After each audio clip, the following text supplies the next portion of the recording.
Now we're going to go to the muscles in the front. Or let me ask you this. If you want to raise your thigh up, which muscles would you do that with? Muscles in the back or muscles in the front? In the front. Muscles in the front, right? So, the hip flexors are in the front. We have a couple of them. We have, and look at where they attach. Let's look at where they attach. They attach right here at the spine, and then they also start from the inside of the hip, and they reach into the inner thigh. Mm-hmm. That makes sense? Yeah. So we have them, basically, we have two of them. We have an psoas and an iliacus. Mm-hmm. Together they call them the iliopsoas, because they insert in the same place, right here in the lesser trochanter. That's a hard one to find. So the lesser trochanter is on the inside and the greater trochanter is on the outside. Correct. And you can sort of palpate that, but you gotta sort of go with the sit bone and then right by the sit bone level on the thigh, in the inside thigh. That's sort of what it is. It could be painful. And then the iliopsoas different than just the psoas? No. They're the same thing? The iliopsoas is the iliacus and the psoas combined. Okay. And so you have, see here, less insertion is a lesser trochanter for both. And then the psoas itself starts up at the lumbar spine at the transverse processes, the bodies as well as the discs from like, look at that, T12 to L5, all the way. It pulls. If you think about it, it pulls and holds the spine steady as you raise your thigh. Mm-hmm. And this muscle is very important when you do sit-ups. And you go too far up. Like in military style sit-up stuff, the old style, you're going to bend the flex this lumbar spine, and so that means this muscle is pulling you back upward. It's not your rec ab that's doing the work. Does that make sense? Mm-hmm. So as soon as you engage this muscle here and you're doing a sit-up, you're not making your six-pack bigger. You're just stressing this psoas muscle, which is already very overstressed, because we sit all the time, so it's always shortened, so it's glued together in there. Mm-hmm. And it can cause a lot of back pain, because the mnemonic is a psoas gives you a sore ass. Mm-hmm. And see, look at that. This is the red thing from the psoas. That's pretty boring low back pain, as far as I'm concerned. Yeah. And so very often you have a psoas that's restricted, or that's in pain, or that's in trouble. That gives you pain in the back.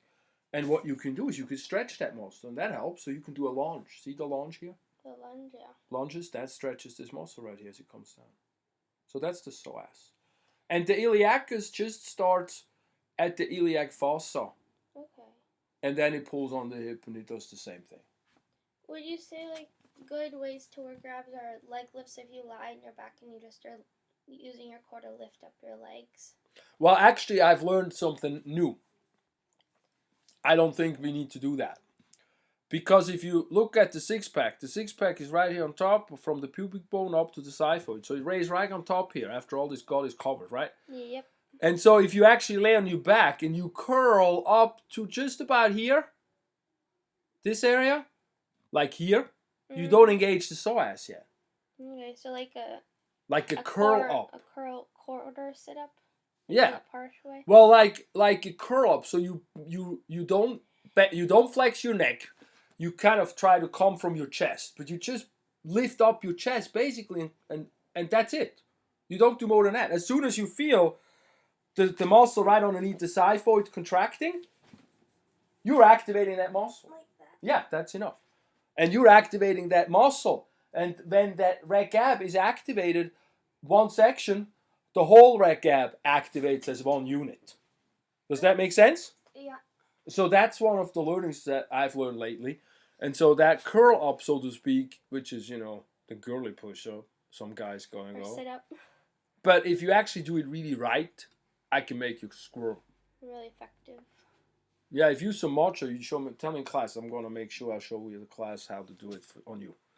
You just come out and tell me, okay? Uh-huh. So that's the iliopsoas.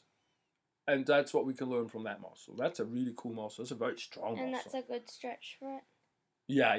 You want to lunge walk. If you bend the back leg, if you're standing up and you bend not on the knee, if you bend the back leg inward, you're sort of pushing this in more, and so that makes it even more elongate. So you stretch it even more that way. Make sense? Yeah. Good. And so now we're gonna go. We're gonna go, and just a little bit behind this, we're gonna go right here. This is the front, and now we're gonna go right here to the side where we have the next muscle, and that's the Quadratus Lumborum muscle. And that's right here. See that? That's a really cool muscle. It attaches at the iliac crest. Right here it goes to the rib. It goes up to the rib. But then it also goes to Some of the the vertebrae. TPs of L1 to L4, transverse processes. So it's almost like it's a triangle shaped muscle a little bit. And so here is a picture where you have that. You see the depth of it. You see the front. And it goes back and it's right in the middle. It's not the back muscle. It's sort of a side middle muscle. Yeah. But we often view it as a back muscle, see, because it shows as the back. But you have many muscles overlaying this here. So this is also a good shot. This is a picture that's a cross-section cut. So it's cut right through here. Bam. And you're looking down on it. And you see this here, this side? That's the muscle. So we have the psoas right here. That's the disc. That's the psoas. That's right, this muscle here. Okay? That squirms down there. And then this here in the back is your back muscles. We did the erectors already last time. That's the back muscles. So now we have back muscles, multifidus really close, the erectors on the side, and then in the inside we have that Quadratus Lumborum, and then in the front we have that Iliopsoas. So what does it do? It bends the trunk to the same side. Yeah, you can visualize that. It pulls on here, it's going to bend you over to the side. Yeah. And it also helps forced expiration because it pulls a rib down. Okay? Or it pulls it in. It forces air out. So now we're going to get to the hip flexors. I mean the knee flexors. So what motion is that when you flex your knee? What does that read in real language? Like you bend it. Like that. Yeah, you bend it upward, right? You make the angle. To your butt. Take the heel to the butt. That's right. You make the angle smaller in the knee. And so the muscles for that will be where? In the front or in the back, you think? The back. The back. So they're going to be attached somewhere back here, somewhere here, and then by the knee. So they can swing that knee upward. Make sense? So those are your hamstrings. Yep. So the hammies are in the back. And on the test, I just go for the whole hamstring group, by the way. Okay. All right, so that helps. So an answer would be hamstrings? Yeah, you can answer hamstrings. Okay. But I want you to know the details. Yep. For now, because you have to draw it on the board. I mean, you have to draw it on the butcher paper. Oh yeah. I know, right? That thing. And so when we look at most of these hamstrings are attached at your sit bone actually, and then they reach into the leg, which is the lower leg. Okay, the tibia and fibula. You have to cross the knee joint. But what's interesting is most of them cross two joints. So that's important. That means that a lot of times this muscle has a fair amount of force going at it. Okay? Because it has to first bend the knee, but then also help extend the leg. Yeah. Pull the leg back as you run. And so that can be a challenge. That's why baseball players tear that sucker. Because they have to run real fast out of the blue. They don't have to do much and throw a ball and then, or hit it and then run real fast. And so most of the attachments are ischial tuberosity. Okay? And then two of the muscles go to the outside, and two of the muscles go to the inside of the leg. The ones that go to the outside is called the biceps femoris. Bi means two. Biceps femoris. We just use one name. Femoris means femur, so that's easy to remember. And so that then goes to the lateral side of the tibia on the condyle and the fibular head. That's on the outside. That's right here. Make sense? Yeah. And then the other ones are two muscles. They're called semitendinosus and semimembranosus. Now you know why I just tested the hamstrings. Because of those weird names. But the one that goes medial right here, those are those ones. One here and one here. I know this is the semitendinosus because down here you see it's like a tendon-like and this is more bulky on the bottom. Yeah. So that's where you differentiate that. You see one is more membrane-looking like semimembranosus, and one looks more like a tendon like this one, and that's the tendon. Tendinosus. Yeah, correct. And so one is on the medial tibia and one is on the lateral tibia, and of course fibula, since that's on the outside. And they both do mostly knee flexion. Okay. Okay, all the three of those puppies.